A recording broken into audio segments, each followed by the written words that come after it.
Bonjour à tous et bienvenue dans cette masterclass spéciale coalition. Aujourd'hui, je vais traiter avec vous l'un des sujets les plus embêtants à aborder quand on est un entrepreneur. Je vais vous parler du cold calling. Je vous dis que c'est embêtant pour les entrepreneurs, mais c'est même embêtant pour les spécialistes de la vente. En effet, je sais que vous vous êtes dit, avant d'arriver dans cette masterclass, que le téléphone, c'est mort, que ça ne marche plus. Et c'est vrai que c'est un mythe qui est assez répandu. Ma mission du jour, c'est en fait de vous expliquer pourquoi déjà il faut faire du cold calling, pourquoi ça marche et surtout comment faire pour que ça marche super bien. Et je prends le pari qu'à la fin de cette présentation, vous aurez compris que non seulement c'est fondamental de le faire et qu'en plus, c'est pas bien compliqué. Alors, je vais commencer par me présenter. Je m'appelle Ludovic Pujas et je suis le fondateur du Sales Club. Dans les grandes lignes, je cumule un peu plus de 17 ans d'expérience dans tous les métiers de la vente. Je suis responsable de plusieurs centaines de millions d'euros de chiffre d'affaires générés dans les entreprises dans lesquelles j'ai travaillé et également de plusieurs dizaines de millions d'euros avec les entrepreneurs que j'accompagne maintenant depuis 2 ans. C'est la raison pour laquelle aujourd'hui, avec le Sales Club, j'accompagne les entrepreneurs du digital à augmenter leur pouvoir de persuasion en utilisant l'une des méthodes les plus fondamentales, la technique de vente. Alors, le postulat de base est super simple. Appeler un prospect, c'est la chose la plus stressante dans la vente. Je dirais même que ce n'est pas vraiment sexy, c'est un vrai repoussoir. Et pourtant, au cinéma, on nous a vendu des héros du cold calling. Mais si, rappelez-vous, dans le film de Will Smith, À la recherche du bonheur, il nous explique comment il optimise son cold calling en ne raccrochant jamais son téléphone ou bien encore en manœuvrant la liste d'appels de haut en bas puis de bas en haut. Ou bien encore le mythique Jordan Belfort dans Le Loup de Wall Street qui ne fait que de la vente en cold calling et que de la vente par téléphone en utilisant des scripts qui ont l'air d'une efficacité redoutable. D'ailleurs, je vous invite à lire son livre qui est très intéressant et qui va vous donner une autre grille de lecture du film qui, il est vrai, au premier visionnage, est un petit peu brutal, même si c'est très drôle. Et d'ailleurs, Jordan Belfort n'avait pas peur de dire que la réalité était encore bien pire que celle du film. Alors, penchons-nous sur le sommaire de cette masterclass. Premièrement, nous allons voir pourquoi il faut faire du cold calling. Alors attention, je vais vous bousculer un petit peu dans cette partie-là. Ensuite, nous verrons pourquoi ça marche de faire du cold calling. Puis ensuite, je vous donnerai les 4 grands secrets pour réussir son cold calling. Et pour conclure, je vous offrirai ensuite 2 outils clés pour accompagner votre démarche de cold calling et nous conclurons sur le Sales Club et la méthode de vente. Première partie, je l'ai appelée «J'étais tranquille dans mes certitudes» ou «Pourquoi faire du cold calling?» Je vais commencer par vous raconter une histoire. Il y a de cela quelques mois, l'un des leaders de l'article de décoration a fait appel à mes services. À ma grande surprise, il ne souhaitait pas pousser ses articles traditionnels, mais un nouveau produit qui était en fait un produit de digitalisation de ses produits qui visait à personnaliser en magasin les produits qu'il mettait à disposition. J'avais été en fait embauché au travers du Sales Club pour organiser ce qu'on appelait un bootcamp de prospection. Pour les commerciaux de cette société, le plus grand défi était de prospecter par téléphone. Et il était, semble-t-il, impossible de leur faire décrocher ce foutu téléphone pour rentrer en contact avec leurs prospects. Le matin, à mon arrivée en fait sur site pour la mission, j'ai été un petit peu surpris parce que le PDG m'a fait une introduction assez lunaire. Il me dit Ludovic, j'espère que je ne vais pas te mettre dans l'embarras parce qu'après avoir bien réfléchi, en effet, dans notre industrie et surtout quand on vend un produit digital, je suis quasiment certain que personne ne répond au téléphone. Et il me dit je sais que tu vas orchestrer un bootcamp et des sessions d'appels téléphoniques, mais franchement, je n'y crois pas trop.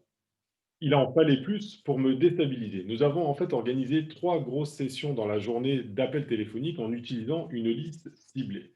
Les résultats ont été que nous avons effectué avec les 20 commerciaux plus de 1000 appels. Plus de 50% des gens que nous avons contactés par téléphone ont répondu. Et on a même été plus loin, on a obtenu 200 rendez-vous qualifiés pour présenter la nouvelle proposition. Quand j'ai présenté les résultats au PDG, il était complètement médusé et absolument surpris. Il me dit, je me demande comment tu as fait pour obtenir ces résultats. Alors, tout le monde me dit que personne ne répond au téléphone, me dit-il. Et là, bizarrement, tu as obtenu même des rendez-vous. Alors là, je suis d'un esprit un petit peu joueur et je me suis permis de lui poser une question qui était, mais qui t'a dit que personne ne répondait au téléphone? Et là, spontanément, il me répond, ben, les commerciaux. Et d'un esprit joueur, comme je vous l'ai dit, je lui dis, ce sont les mêmes personnes qui refusent de téléphoner, qui t'ont dit qu'effectivement personne ne répondait. Ce que je veux vous dire et l'enseignement en fait de cette anecdote-là, c'est ne vous positionnez pas dans ce rôle de commerciaux qui disent que personne ne répond au téléphone alors qu'eux-mêmes n'ont jamais pris le téléphone et n'ont jamais essayé de le faire. L'absence de réponse au téléphone est en réalité un mythe. Sinon, pourquoi les plus grandes sociétés feraient encore appel à des centrales d'appel téléphoniques? Je citerai notamment les fournisseurs d'accès, Orange, Bouygues, Free, qui continuent de vous appeler sur vos téléphones. Les banques, quand elles ont un nouveau produit financier, continuent également de vous appeler sur votre téléphone. Même Google et même Facebook vous appellent au téléphone du moment que vous ouvrez un compte professionnel. En fait, les statistiques ne mentent pas.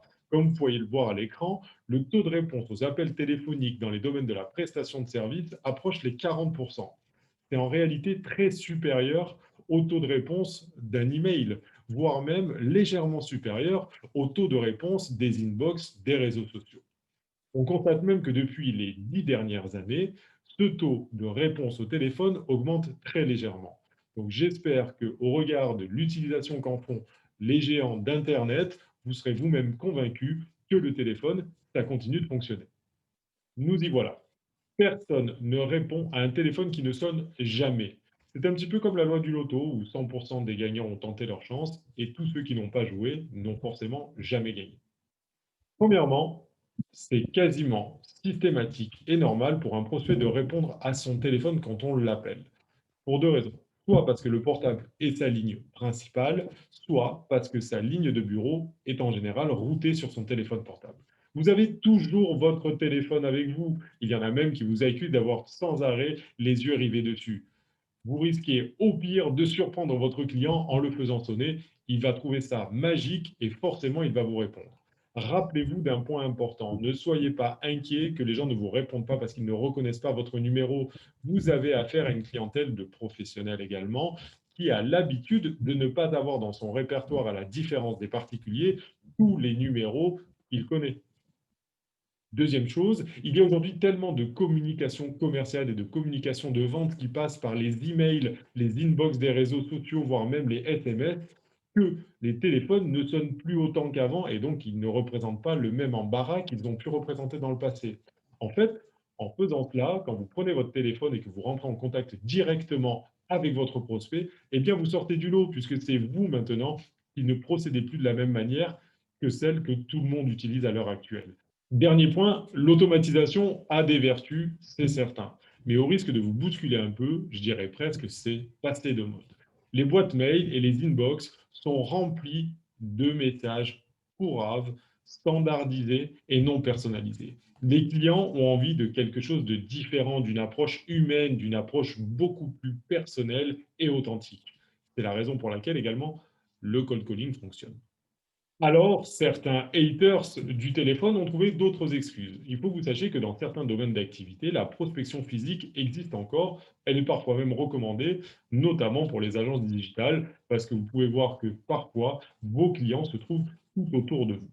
Je vais vous raconter l'histoire de Johan. Johan, c'était un développeur web. En fait, il créait des sites Internet et sa clientèle était une clientèle d'hôtels de luxe. Il avait décidé de prendre les choses en main et de faire de la prospection physique. En tout cas, c'est ce qu'il pensait pouvoir faire le plus facilement et il me disait régulièrement, mais moi je suis meilleur en face-to-face, mais moi je suis meilleur en contact direct qu'au téléphone. Je l'ai donc mis au défi en lui disant, rappelle-toi d'une chose, Johan, c'est que dans la vente, le temps, c'est de l'argent. Alors on va tous les deux se donner une heure, toi avec ta petite voiture sur les routes de Corse en train d'aller voir des clients, et moi avec mon téléphone, et à la fin du compte, on comptabilisera combien de clients nous avons prospectés. J'étais bien évidemment certain de gagner. Le deuxième type de haters de la prospection téléphonique vient mettre en lumière une problématique assez évidente. Le problème sur le sujet, c'est que l'on confond souvent la génération de leads avec la véritable prospection. En effet, aujourd'hui, vous avez une offre pléthorique sur les usages de LinkedIn, Instagram, etc., qui sont des moyens extrêmement efficaces de collecter du lead. Les outils digitaux sont donc fantastiques, mais en physique, on avance quand même plus rapidement sur ce qu'on appelle les décisions d'achat ou les décisions d'un point de vue général. Je me rappelle d'un challenge que nous nous étions fixés avec un ami à moi qui était spécialiste du développement via LinkedIn. Le challenge était super simple. nous nous étions donné 1 heure et sur cette heure, nous devions obtenir un maximum de résultats. À la fin de l'heure, je lui ai posé la question: «Alors, combien de ventes as-tu fait?» Et là, il me répond: «J'ai pris contact avec 17 personnes», ce qui était un super score par rapport à l'usage effectivement qu'il faisait de LinkedIn, qui était un usage assez expert de la chose. Et je lui dis: «Mais combien de ventes as-tu fait?» Et c'est là qu'il me répond: «Mais Ludo, ça ne fonctionne pas exactement comme ça. Pour l'instant, je suis en train de faire réchauffer mon prospect». Pendant le même temps, j'avais une liste de clients qualifiés que je m'étais amusé à appeler. Et dans ce cadre-là, j'avais non seulement pris 6 rendez-vous réels de présentation de mes services, mais en plus, j'avais même réussi à closer une vente. Ce que je veux vous dire, c'est que d'une manière ou d'une autre, l'ensemble de ces systèmes doit cohabiter, mais il n'en demeure pas moins que le téléphone est une méthode straight line qui permet d'arriver plus rapidement aux décisions. Si vous êtes arrivé là, c'est que vous avez accepté d'essayer le cold calling. Alors vous dites, je veux bien essayer, mais je n'ai aucune idée de comment on fait. Alors comment être efficace en cold calling? On va découvrir ça tout de suite. Vous devez d'ores et déjà intégrer un postulat de base qui repose sur 4 points. Premier point, vous allez vous faire remballer et vous allez vous faire remballer souvent. Il faut l'admettre, ça fait partie du job de la prospection. Deuxième point, la plupart de vos appels vont terminer sur la messagerie de votre interlocuteur. Alors, beaucoup me diront, est-ce que je dois laisser des messages? Est-ce que je dois rappeler? C'est plus efficace. Qu'est-ce que je dois faire? Alors, je vais vous donner un conseil immédiat. Il faut laisser des messages, mais ne laissez pas des messages n'importe comment. On va regarder juste après comment on constitue et comment on crée un vrai bon message téléphonique qui doublera vos chances d'être rappelé. Troisième point, personne n'aime le cold calling et je suis désolé de vous le dire, même à la fin de cette masterclass, vous n'allez pas adorer faire du cold calling. Mais ce n'est pas grave parce que par contre, à la fin de la masterclass, vous aurez intégré que c'est fondamental et que ça fonctionne. Et rien que pour ça, ça vous le fera aimer un petit peu. Quatrième point, certains formateurs ont tendance à complexifier un process qui doit être en réalité super simple dans la prise de contact avec le client. Et c'est en fait cette simplicité qui repose sur l'expertise des gens qui se sont formés. C'est vrai que le cold calling, pourquoi ça a fini par ne plus marcher? Parce que ça a été confié à des gens qui n'étaient pas experts de la chose et qui n'avaient pas étudié scientifiquement ce qu'il fallait dire. Mais gardez en tête qu'un process efficace de cold calling, c'est un process extrêmement simple. Et on va le découvrir juste après. Alors, quel est le premier secret, effectivement, pour réussir son cold calling? Eh bien, ce premier secret, c'est ce qu'on appelle la planification. En effet, vous allez devoir planifier vos séances de cold calling. Planifier, qu'est-ce que ça veut dire? Ben, premièrement, vous allez booker dans votre agenda ce qu'on appelle des blocs de cold calling d'une heure à une autre heure, où effectivement, vous allez ménager de l'espace-temps dans ces sessions pour faire votre cold calling. La deuxième chose, c'est que je vous engage à couper toute distraction. Notre distraction principale étant notre téléphone portable, avec les réseaux sociaux notamment qui nous sollicitent énormément. Donc, mettez-vous au calme, coupez les notifications des réseaux sociaux, vous gardez bien évidemment votre téléphone pour téléphoner, mais essayez de ne pas être dérangé pendant vos sessions de cold calling. La troisième chose en termes de planification, c'est qu'il va falloir vous donner un objectif quotidien de cold calling. Je vous donne un exemple. Vous pouvez décider par exemple d'appeler 50 personnes dans la journée. Ce que je vous engage à faire, c'est découper ensuite cet objectif quotidien en plusieurs sessions, par exemple de 10 appels. Quatrièmement, numérotez votre liste dans l'ordre décroissant.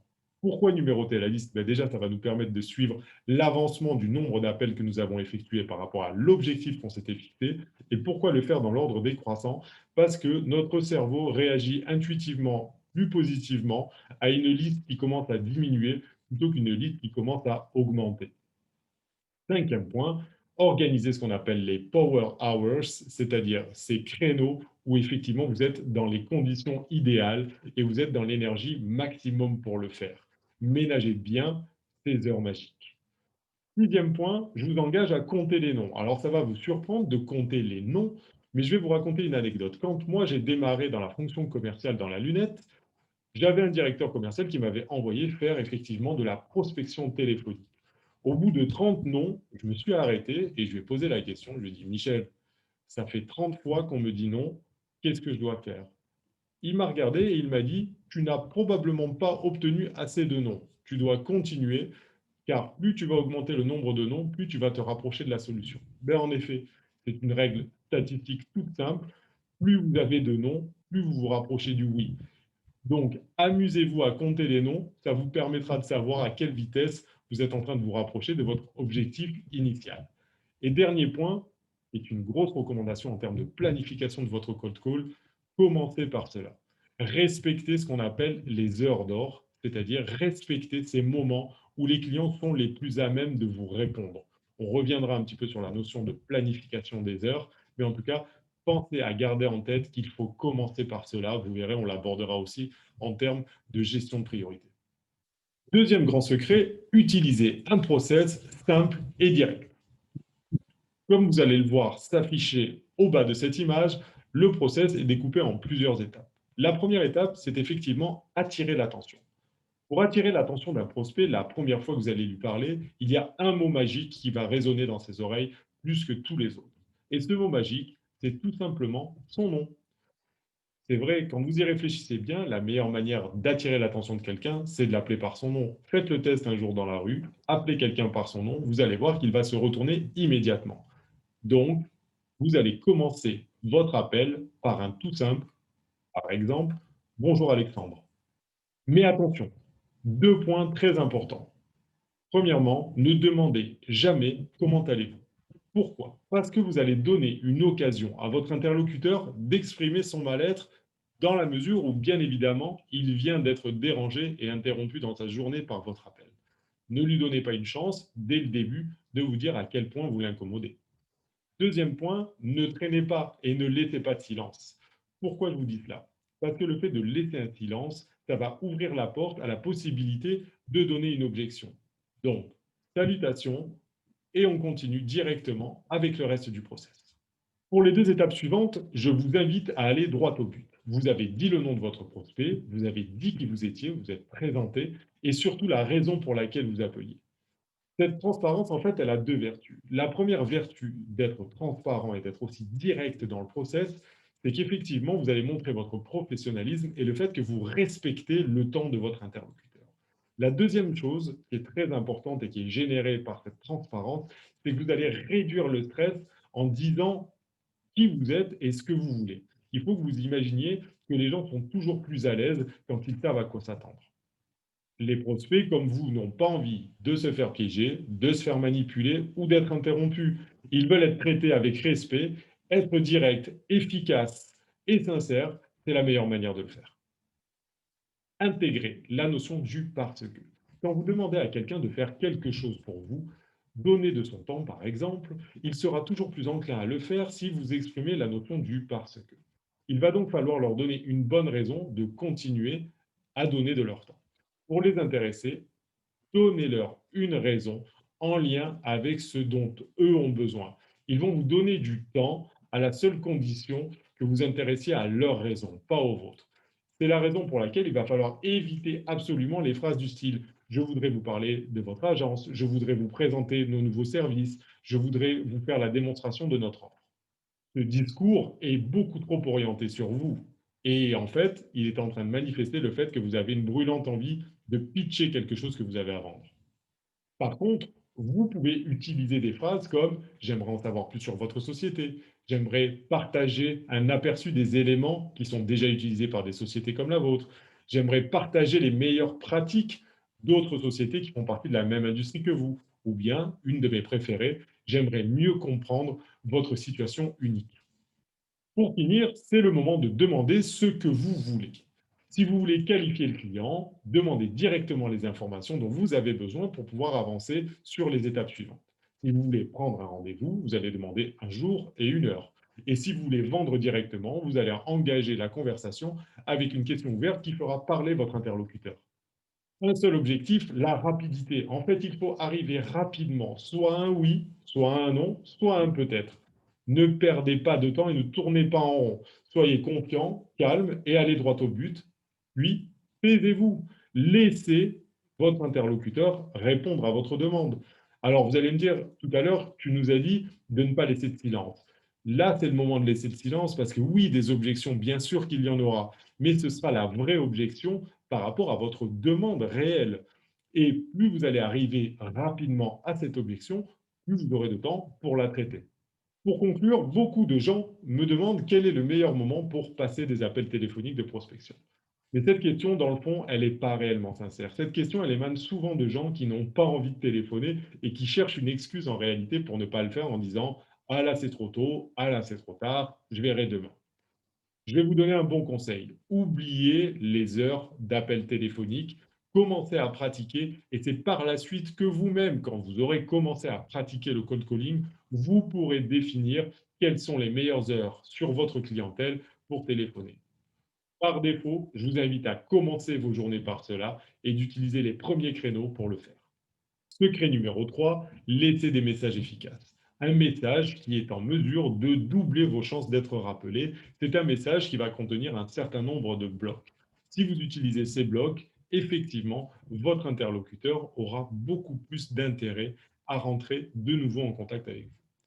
Premier bloc, vous allez vous identifier. Ça, c'est très simple. Bonjour, Ludovic Pujas de la société Le Sales Club. Deuxièmement, vous allez donner votre numéro de téléphone 2 fois. Oui, oui, j'ai bien dit 2 fois. Ça va vous sembler bête et bizarre, mais pourtant, c'est une des méthodes qui approuve le plus de résultats par rapport au fait qu'effectivement, on va faciliter la notion de rappel. Donc, par exemple, bonjour, Ludovic Pujas de la société Le Sales Club, 06 10 00 00 00 06 10 00 00. Troisième bloc, vous allez donner le motif de votre appel, bien évidemment. Et surtout, dès le quatrième bloc, vous allez donner une raison pour qu'il vous rappelle. Et dans ce cas-là, je vous invite à faire appel à la curiosité de votre interlocuteur en lui disant par exemple, j'aimerais partager avec vous un certain nombre de best practices ou d'insights de sociétés qui appartiennent à la même industrie ou à la même activité que vous. Et c'est dans le cinquième bloc que, à nouveau, je suis désolé de vous le dire, il va falloir répéter encore votre numéro de téléphone 2 fois. 0610 00 00 0610 00 00. Voilà comment on structure un message efficace qui est en mesure de doubler vos chances d'être rappelé. Secret numéro 4, avaler le crapaud. Nicolas Chamfort disait: avaler un crapaud dès le matin, tout ce qu'il suivra dans la journée ne pourra pas vous sembler aussi dégoûtant. Brian Tracy en a lui-même fait un livre qui s'appelle d'ailleurs Avaler le crapaud, et il explique dans ce livre qu'il faut commencer sa journée par la tâche la plus dure et la plus importante. Cette tâche, c'est évidemment celle qui aura le plus d'impact positif dans votre vie personnelle, mais également dans votre business. Le cold call, c'est la chose la plus importante dans la vente. Elle vous permet d'avoir des prospects, elle vous permet d'avoir des sujets de vente à traiter. Alors, ne restez pas assis à regarder votre crapaud. Quand vous commencez à procrastiner, sachez une chose, c'est que vous ne rattraperez jamais le train. C'est pourquoi je vous conseille d'ores et déjà de bloquer les 2 premières heures de votre journée pour effectuer votre cold calling. Avalez ce crapaud, vous allez vous débarrasser de cela et le cold calling, dès le début de la journée, vous pourrez le mettre derrière vous. Alors, comme convenu, je vais maintenant vous transmettre 2 outils opérationnels. Le premier outil opérationnel, c'est effectivement, comme vous pouvez le voir à l'écran, une structure de script de prospection. Comme je vous l'ai dit, il faut organiser votre message selon un certain nombre d'éléments. Je vous ai également mis un deuxième document, qui est un document BIS, qui vous rappelle comment laisser un message de manière efficace. Je compte sur vous pour en faire bon usage. Le deuxième outil opérationnel que je mets à votre disposition, c'est ce que j'appelle un prospection mode. Le prospection mode, c'est effectivement un outil qui va vous permettre de structurer de manière amusante et sympathique votre cold calling. Premièrement, vous allez découvrir dans ce prospection mode, dans ce document que vous voyez à l'écran, qu'il y a une checklist matérielle. Bien évidemment, quand on commence à faire de la prospection téléphonique, autant avoir le bon matériel sous la main. Deuxièmement, il y a une checklist mentale qui va vous rappeler ce que je vous ai dit, à savoir, ça va être désagréable, ça va être dur, mais par contre, ça apportera des résultats de folie. Troisième point que vous découvrez sur le document, c'est la notion de time cap.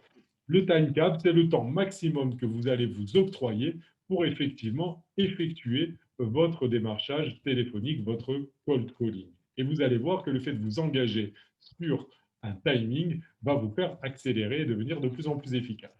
En dessous, vous découvrez le script Effectivement, vous pourrez retransmettre, bien évidemment, ce que vous aurez structuré dans le document précédent sur cette feuille-là, de manière à garder en tête votre fil rouge. Alors, le script, ce n'est pas forcément de répéter mot pour mot, mais en tout cas, il faut garder le fil rouge de manière à pouvoir être efficace. Et bien évidemment, en dessous, vous découvrez la liste numérotée de 10 à 1, de manière à vous engager et à vous motiver. Il n'y a plus qu'à, j'ai envie de vous dire, c'est votre tour maintenant.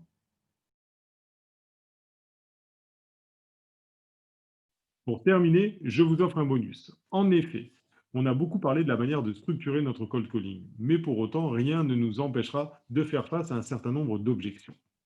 La bonne nouvelle, c'est que les objections sont en réalité des signaux d'achat, des manifestations d'intérêt de votre interlocuteur. Finalement, le secret pour traiter les objections, c'est surtout de les prévoir et de les anticiper. Si on pose la question à un entrepreneur ou à quelqu'un qui est dans le domaine de la vente au sens large, il va vous répondre qu'il existe des milliers d'objections. En réalité, il n'y en a pas tant que ça. Et du moment que vous arrivez à les faire rentrer dans les bonnes cases, il vous sera beaucoup plus simple de les traiter, notamment au téléphone. Premier type d'objection, l'objection du style « je ne suis pas intéressé ». Deuxième type d'objection, l'objection « je n'ai pas de budget ». Troisième type d'objection, je suis trop occupé pour vous répondre.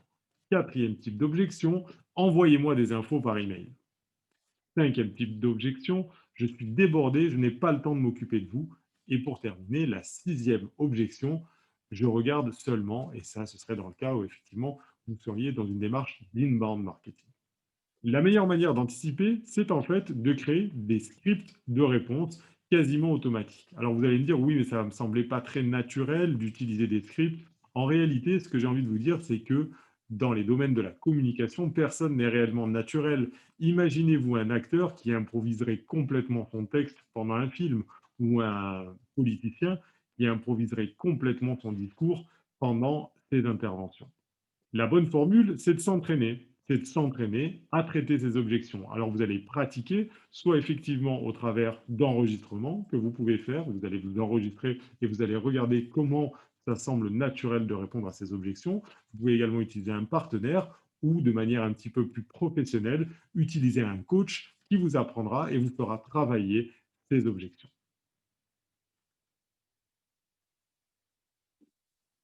Une des erreurs fondamentales que l'on fait dans le traitement de l'objection, c'est d'imaginer pouvoir surmonter les objections. C'est vrai que c'est un décalage de vocabulaire dans les formateurs de vente. On vous parle souvent effectivement de surmonter les objections. En réalité, surmonter les objections, c'est une hérésie psychologique. Personne ne reconnaîtra jamais, notamment un client, qu'il s'est trompé et qu'il est obligé de revenir en arrière.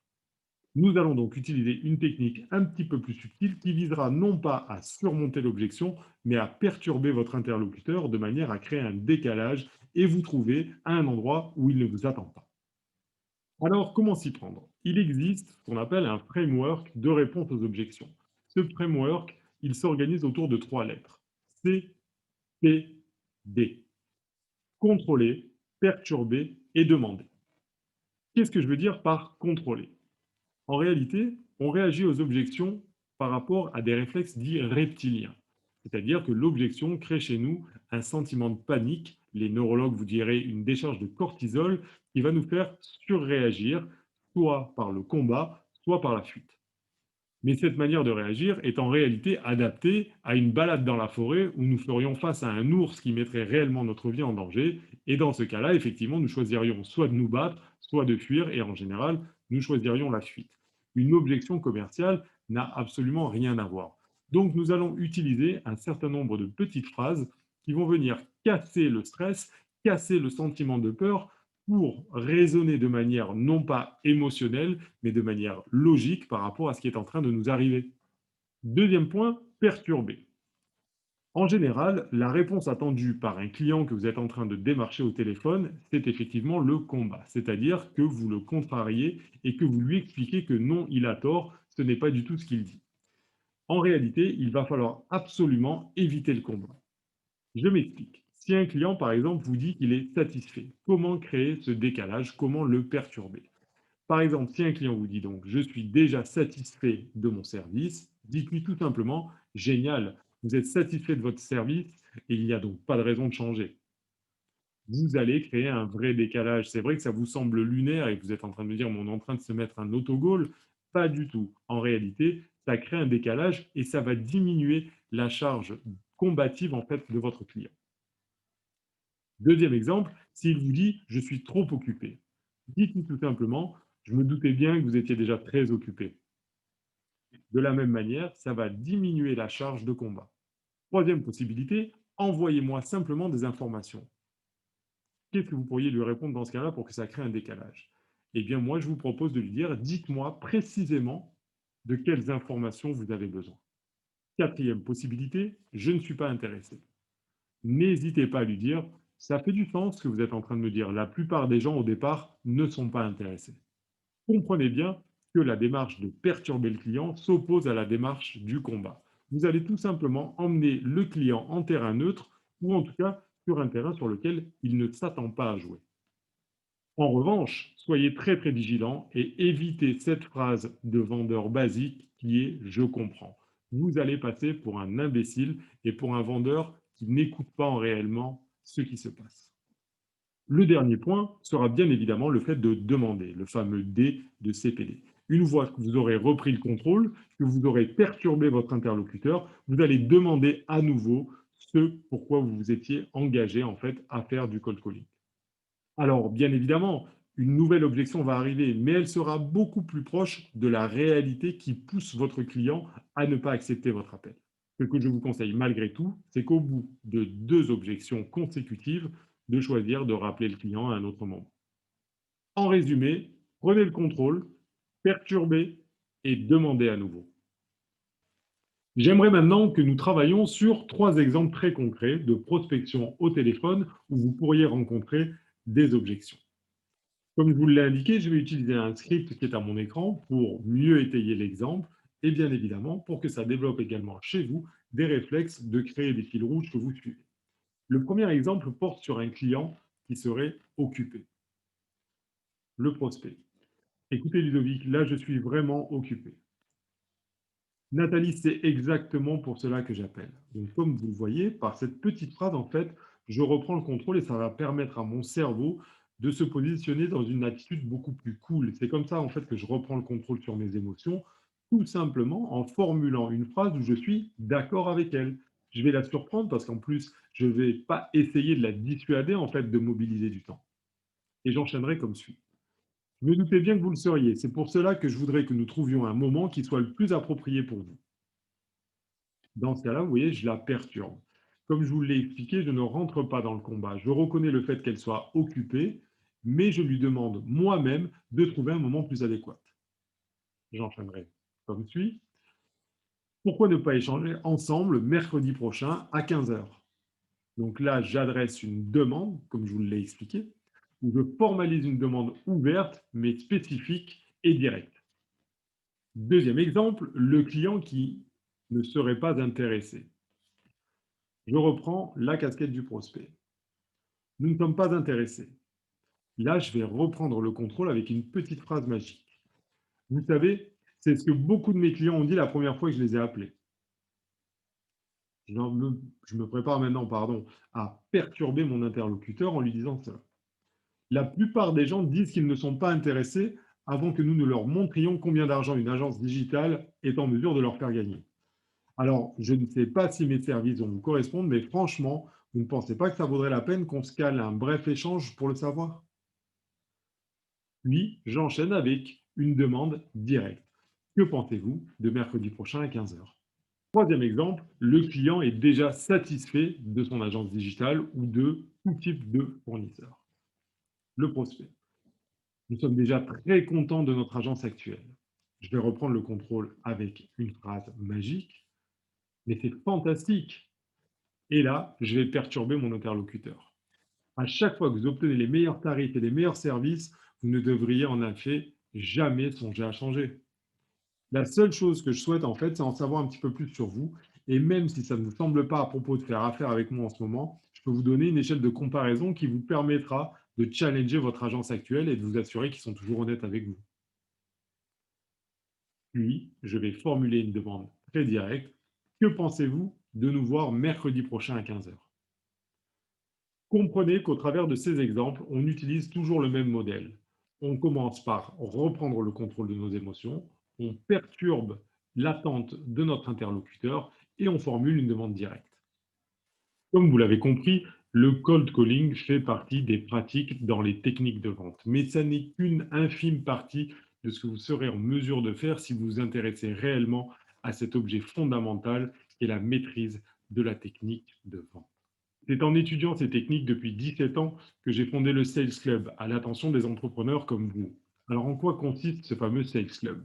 Le Sales Club, c'est un programme qui est réparti sur 3 mois, avec 26 heures d'accompagnement pour 13 sessions de 2 heures, à raison de une fois par semaine. Dans le Sales Club, nous ne comptons que des petits groupes de participants, à savoir 12 maximum, de manière à être certain que la pédagogie soit la meilleure pour les participants. J'ajouterai également que 3 groupes démarrent chaque année et que entre chaque session, pendant la semaine, il y a effectivement de la mise en pratique. C'est vrai que le sujet de la vente le permet et la mise en pratique est immédiate dans votre activité quotidienne et fatalement apportera également des résultats immédiats. Chaque semaine, vous aurez également droit à ce qu'on appelle un booster commercial. De par mes 17 années d'expérience dans la vente, je peux vous garantir que je sais comment engager les gens sur le sujet et les accompagner. Alors, le Sales Club, on en reparlera juste après. C'est un coach, mais également d'autres intervenants. Vous allez voir qu'ils sont d'horizons divers pour permettre de dynamiser et d'apporter un maximum de valeur pendant ce programme. Il est également évident que existera un système de questions-réponses pendant toute la durée du programme, c'est-à-dire pendant les 3 mois, où là, c'est moi qui vous répondrai directement au regard de vos problématiques. Quelques détails sur le programme général du Sales Club. Premièrement, dans le Sales Club, vous allez vous préparer à être performant dans la vente et apprendre toutes les techniques de préparation de votre stratégie commerciale en passant par votre tactique de vente avant chaque rendez-vous. Deuxième élément que vous allez couvrir avec le Sales Club, c'est que vous allez apprendre à capter 100% de l'attention de votre interlocuteur. En effet, aujourd'hui, les outils marketing nous permettent de ménager l'attention de nos prospects, mais une fois que le prospect est face à nous, il existe d'autres astuces, d'autres méthodes pour conserver son attention et surtout devenir leader de la vente. Troisièmement, vous allez apprendre à convaincre irrésistiblement. Il existe des techniques standards d'argumentation, de découverte, mais également des techniques assez novatrices. Et dans le Sales Club, nous aimerions les partager avec vous. Quatrièmement, nous allons vous apprendre à éliminer tout type d'objection, notamment celle qui fait le plus peur aux entrepreneurs, le fameux c'est trop cher. Pour finir, nous vous expliquerons comment conclure au plus haut des intérêts mutuels chacune de vos ventes. En effet, nous allons vous apprendre à sceller le deal au travers de techniques d'accélération et de techniques de bouclage. Tous ces éléments et tout ce programme sera bien évidemment encadré par un ensemble de mastermind, de roleplay, à savoir des jeux de rôle pour s'entraîner également aux techniques de vente et également des bootcamps de prospection, comme on en discutait au début de la masterclass. Qui sont les intervenants du Sales Club? Alors, bien évidemment, il y aura moi, qui serai votre head coach, mais vous aurez également d'autres experts qui vont accompagner la démarche, des spécialistes de la vente qui ne font que ça toute la journée, qui ne sont pas entrepreneurs, mais qui développent des réflexes, des méthodes et des astuces qu'ils partageront avec vous. Il y aura également dans le Sales Club des intervenants marketing qui vont vous permettre de refaire le lien fondamental entre le marketing et la vente dans votre stratégie. Et pour terminer, et c'est une des originalités du Sales Club, participeront également des sportifs de haut niveau. Pourquoi? Parce que je pense que le sport a énormément à transmettre à l'entreprise en termes de valeur, de fonctionnement, de programmation, notamment pour les sujets de la performance et de la réussite. Alors, quand vous terminerez le Sales Club, avec quoi allez-vous repartir? Premièrement, vous allez bien évidemment jouir de 13 séances d'accompagnement, puisqu'on parlera effectivement d'accompagnement et de coaching collectif. Vous repartez également avec tous les supports de formation au format PDF. Mais ce n'est pas tout. Vous repartirez également à vie avec les 13 vidéos de vos accompagnements, de manière à pouvoir revivre dans son intégralité tout votre programme. À cela s'ajouteront 8 fiches opérationnelles qui accompagneront votre démarche de vente quotidienne et vous permettront d'être aidé quand vous aborderez le sujet. Pour terminer, vous accéderez au groupe Facebook Le Sales Club et vous profiterez ainsi de la communauté que nous sommes en train de créer. Et il se pourrait d'ailleurs bien que vos premiers clients ou vos futurs clients soient des membres eux-mêmes du Sales Club. Qu'est-ce qui différencie le Sales Club des autres programmes? Premièrement, c'est un programme uniquement live, c'est-à-dire qu'il n'y aura pas de vidéo déposée sur un espace membre. C'est moi qui anime chacune des sessions et vous pouvez donc interagir directement avec moi et je répondrai à chacune de vos questions et on étayera ça d'énormément d'exemples. La deuxième particularité du Sales Club, c'est effectivement que c'est un programme basé sur la mise en pratique, c'est-à-dire que vous pourrez avoir des résultats qui seront immédiats. Troisième particularité du Sales Club, c'est la taille des groupes. J'ai choisi délibérément de faire des petits groupes de manière à rendre la chose plutôt exclusive, mais surtout efficace pédagogiquement. Comment voulez-vous avoir des partages intéressants quand les groupes sont trop étendus et qu'on traite de sciences humaines? Plusieurs points très importants à savoir à propos du programme du Sales Club. Premièrement, la prochaine session démarre dès le 30 janvier. Il nous reste 5 places, uniquement 5 places que nous vous réservons à des conditions particulières si vous faites partie effectivement du Summit Coalition. Vous découvrirez ces conditions particulières et les avantages qui sont liés à votre statut sur notre page de vente. Dernière chose, vous bénéficierez également d'un tarif particulier qui effectivement se limitera à la première session de cette année. Maintenant, c'est à vous de jouer. Il vous suffit de vous rendre sur la page de vente dont le lien sera mis probablement en dessous de cette vidéo. Je voulais vous remercier infiniment, remercier l'organisation du Summit également et vous dire à très bientôt pour de magnifiques aventures dans les techniques de vente.